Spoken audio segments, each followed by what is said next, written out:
माननीय सदस्य श्री सत्येंद्र नाथ तिवारी अपना वक्तव्य प्रारंभ करें।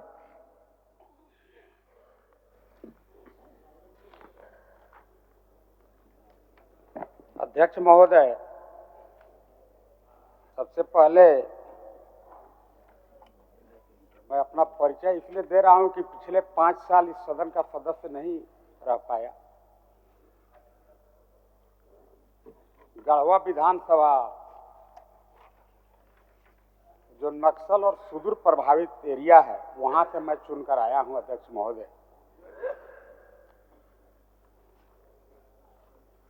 और इस महापंचायत और संसदीय व्यवस्था में काफी आस्था भी रखता हूं अध्यक्ष महोदय। कल सदन में माननीय वित्त मंत्री द्वारा प्रस्तुत वित्तीय वर्ष 24-25 के द्वितीय अनुपूरक व्यय विवरणी का अध्ययन किया और पाया अध्यक्ष महोदय, राज्य के वर्तमान हालात से उस अनुपूरक बजट का कोई तारतम्य नहीं है। राज्य की दिशा दशा दूसरी ओर, अब बजट में मांग दूसरी ओर। मैं इसको अध्ययन कर रहा था अध्यक्ष महोदय, मैं सोचा हो सकता है सरकार हाल ही के चुनावी घोषणा जो किया है, हो सकता है उस दिशा में कुछ कार्रवाई किया हो, उसके लिए कुछ बजट अलॉट करने का काम किया हो, लेकिन वो भी सिफत में देखा कि 0-0। और यह अनुपूरक बजट के औचित्य पर ही यह सवाल उठाता है अध्यक्ष महोदय। मैं देखा कि चुनावी घोषणा पत्र में भी इन्होंने जो जो वादा किया, उस दिशा में भी इस बजट में कहीं वो दिखता नहीं है अध्यक्ष महोदय। आज अल्पदेय मानदेय भोगी जो हैं, संविदा कर्मी हैं, सेविका हैं, सहायिका हैं अध्यक्ष महोदय, सबकी हालत बद से बदतर है। आज गांव-गांव में एसएचजी बना हुआ है, सेल्फ हेल्प ग्रुप बना हुआ है। उसके जो गांव में लोग काम करने वाले हैं, काफी प्रभावशाली है वह मैडम का, उनका काम मैडम लोगों का। जैसे कृषि सखी मित्र हैं, पशु मित्र हैं, इनको 1500 रुपया महोदय मिलता है। अभी तो वो लोग भी रिजाइन करके मैया सम्मान योजना के फार्म भर रहे, घूम रहा है भरने के लिए। बोला काम करने से 1500 और काम नहीं करने से 2500 मिलेगा, तो फिर 1500 काम करके क्यों लेंगे? ये सब थोड़ा देखना चाहिए अध्यक्ष महोदय।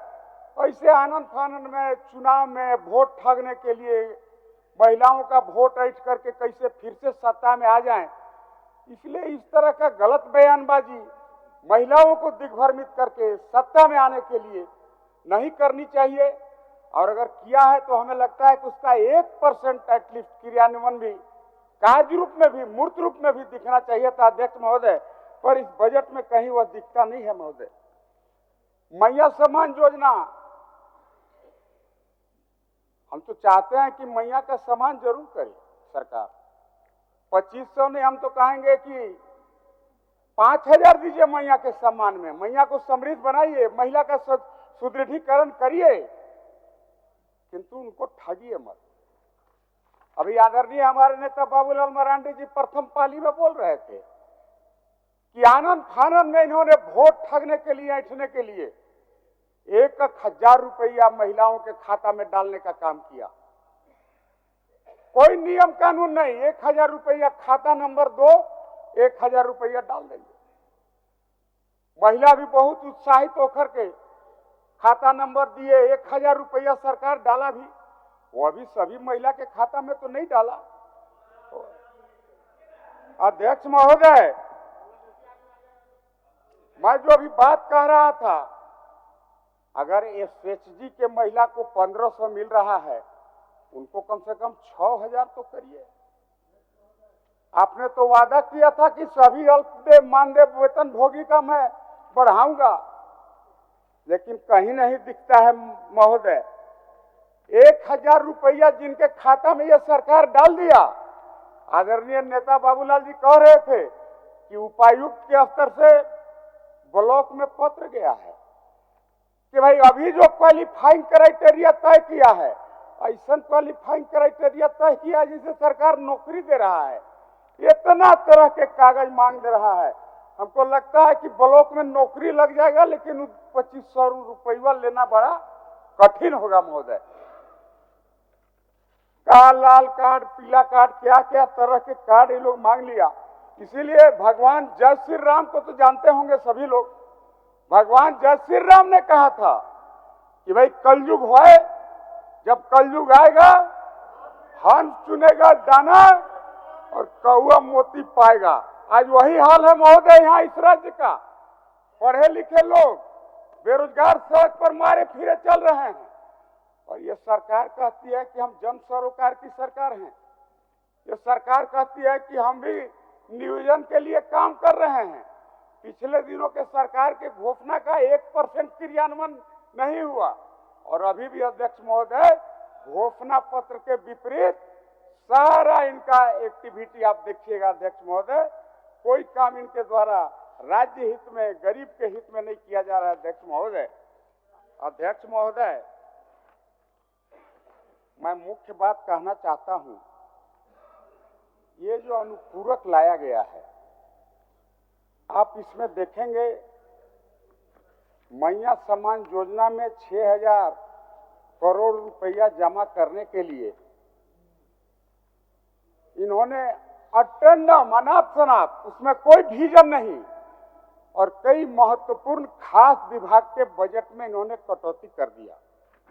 जो जन कल्याण की योजना थी, उस योजना में इन्होंने किसी में 20% काट दिया, किसी में 10% काट दिया, किसी में 5% काट दिया।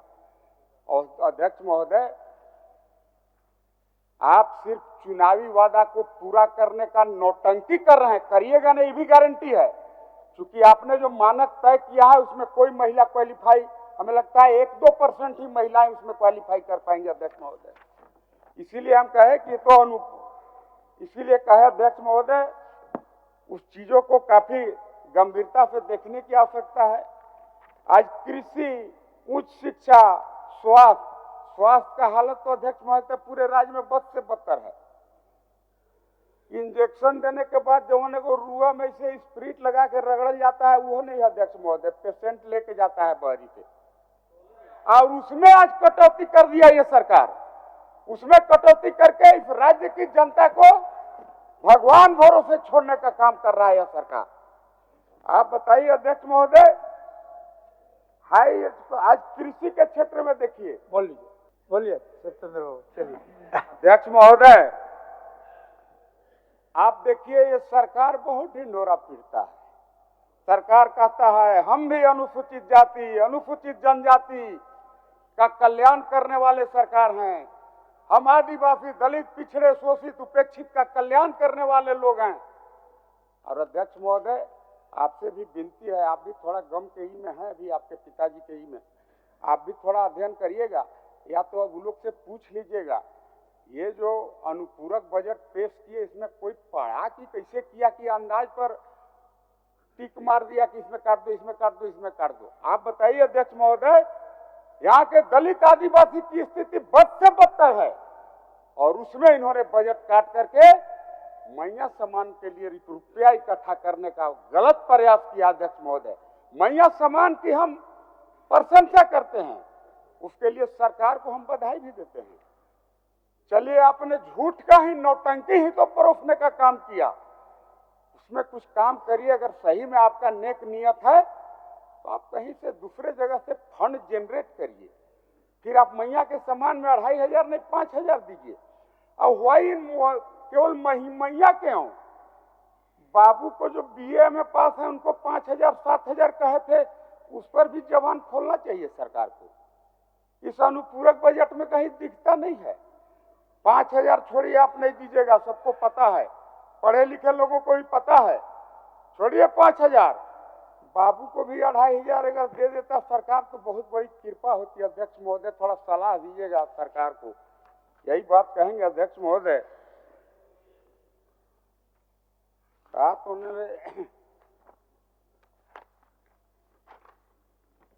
अध्यक्ष महोदय, आज सदन में कई माननीय सदस्यों ने एक बात की चर्चा की कि भाई मेरा 136 लाख करोड़ रुपया केंद्र सरकार के पास बाकी है। इस सदस्यों ने चर्चा किया, मैं उस पर नहीं जाता। बहुत जगह होर्डिंग और फ्लेक्स पर भी ये लिखा हुआ है कि केंद्र सरकार के पास झारखंड का 1,36,000 करोड़ रुपया बकाया है। ये उसमें नहीं लिखते हैं कि ये 2005 से बकाया है। उस फ्लेक्स पर यह भी रिफ्लेक्ट होना चाहिए, यह भी प्रतिबिंबित होना चाहिए कि यह पैसा 2005 से लेकर के 24 तक का पैसा है। वह कई टैक्स, चाहे जीएसटी हो या अन्य टैक्स, अन्य रॉयल्टी का वह पैसा है, और उसका सीधा आरोप आप केंद्र के वर्तमान की सरकार को लगा करके हमें लगता है आप अपने काम से पल्ला झाड़ना चाहते हैं।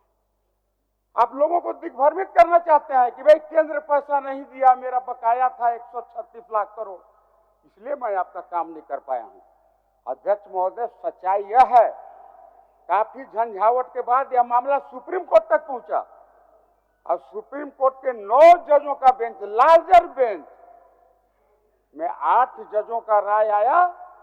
8 के बदले 1 जजों का फैसला आया कि यह 136 लाख करोड़ रुपया राज्य सरकार को 1/4/26 से दे है, वो भी 12 इंस्टॉलमेंट में दे है। ये बात इनको कहना चाहिए। इनका कोई ऐसा पैसा नहीं है कि राज्य सरकार केंद्र का पैसा डायरेक्ट कोई लूट के रख लिया। ये तो पुराना जमाना में ये गाना वाला बात हो जा रहा है। अध्यक्ष महोदय, थोड़ा 1 मिनट अध्यक्ष महोदय, कि एक आदमी थाना में रपट लिखाने गया, दरोगा बोला क्या हुआ बताओ? बोला दरोगा जी चोरी हो गई।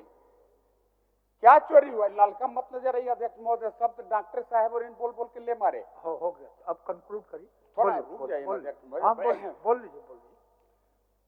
क्या चीज का चोरी हो गया?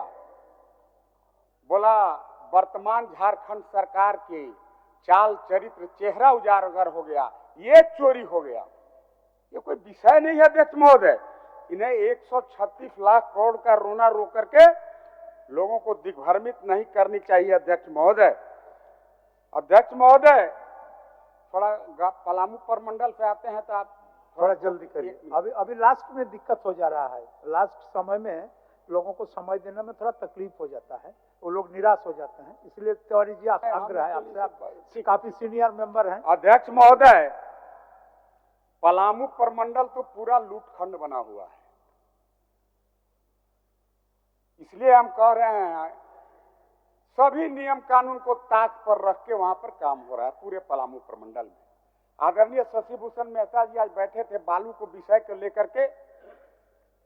अब बालू एक गंभीर समस्या है अनडाउटली, और इसके अगर कारण में आप जाएंगे तो यह कोई समस्या अचानक नहीं आ गया। ये राज्य सरकार के ये स्ट्रेटेजी के तहत बालू के कृत्रिम समस्या को पैदा किया गया। आदरणीय हम लोग के नेता बाबूलाल मरांडी जी ने पिछले सत्र में भी कहा था कि भाई बालू को मुक्त करो। ये सरकार भी घोषणा करती है कि हम भी बालू फ्री में देंगे, लेकिन अध्यक्ष महोदय, इस काला बाजारी के पीछे अगर आप जाएंगे, आप अगर हकीकत को जानेंगे तो उसका एकमात्र कारण है कि ये सरकार पिछले 5 वर्षों तक पलामू प्रमंडल के किसी नाली नदी नाले का न ऑक्शन किया, न अनुबंध किया, न टेंडर किया। मतलब ये सरकार चाहती थी कि बालू की काला बाजारी हो, और इनके कई मंत्री वहां दबंग मंत्री हुआ करते थे, मैं नाम नहीं लूंगा। गढ़वा में आप चल के देखिए अध्यक्ष महोदय, सभी नियम कानून को ताक पर रख के सिर्फ पैसा को लूटने के लिए ट्रैफिक डेंसिटी को कैलकुलेट नहीं किया, रोड का एस्टीमेट पर आकलन ठीक से नहीं बनाया, अब बड़े व्यापक पैमाने पर उसका घोटाला हो रहा है अध्यक्ष महोदय, और उसमें राज्य सरकार की संलिप्तता है। संलिप्तता मैं इसलिए कह रहा हूं, आज बात आ गया, आप समय देखिए, आ गया बात आ गया, फिर बाद में बोलिएगा ना, अभी 5 साल रहना है साथ में।